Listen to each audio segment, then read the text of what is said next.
Hi, I'm Brian, and I'm a single dad. My wife passed away a couple of years ago. Our marriage had some problems, but I truly adored her and miss her every day. But since she passed, I've realized that I'm gay, and keeping that a secret from myself and those around me contributed to problems in my marriage. The thing is, I was raised Southern Baptist. My wife was Methodist. We raised our daughter Leanne to believe the word of Jesus Christ. I'd been taught practically since birth that being gay was a sin. So when I started experiencing attraction to other men, I simply bottled up those feelings and prayed harder. I've tried to raise Leanne not to hate anyone. The very few times we've talked about homosexuality, I told her to hate the sin, but love the sinner. We're all God's children, and while homosexuality is wrong, it doesn't mean that there's no forgiveness for people who repent. But I reached a point about 6 months ago where I just couldn't lie to myself anymore. I started seeing this guy, John. John is a Christian too, and he pointed me toward a lot of resources for LGBTQ people of faith. And he helped me see that maybe being gay isn't quite the horrible curse I thought it was. He always says, you have to love yourself before you can love somebody else.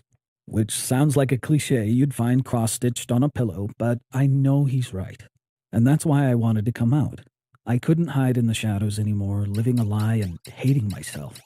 But my biggest fear was telling Leanne.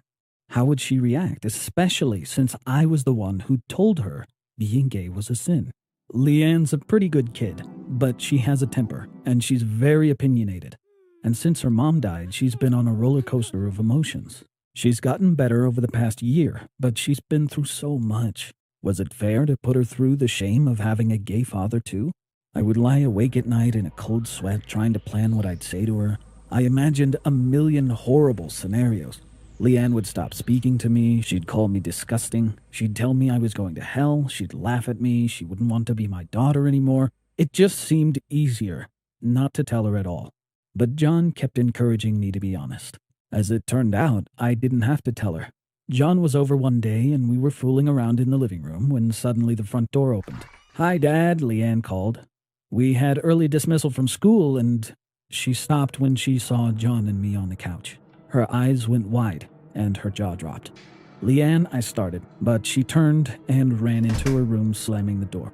My worst fears had come true. Leanne knew the truth about me and she hated me for it. John offered to stay and help me talk to her, but I said I needed to do this alone. But once he left, instead of going to Leanne and talking to her, I stayed where I was, petrified. I couldn't deal with her censure.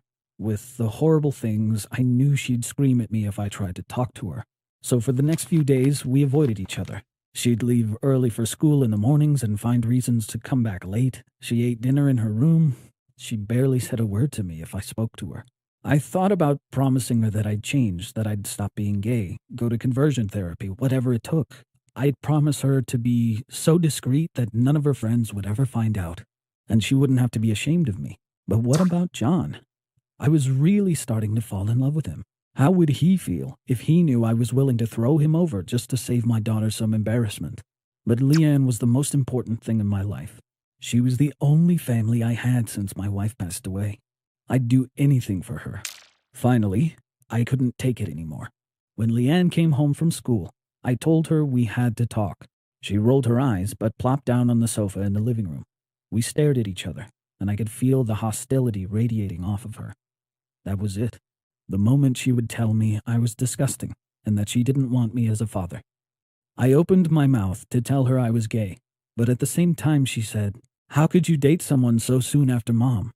I froze, stunned. "What?" I asked. "Mom's only been dead 2 years. You promised you loved her and only her forever. And now here you are dating someone new." I hadn't expected this at all. "I thought you were mad because I'm gay." I could barely get the word out. She waved her hand like she was shooing away a fly. "Oh my God, Dad, half of my friends are gay. Nobody cares about stuff like that anymore except old people." I truly didn't know what to say.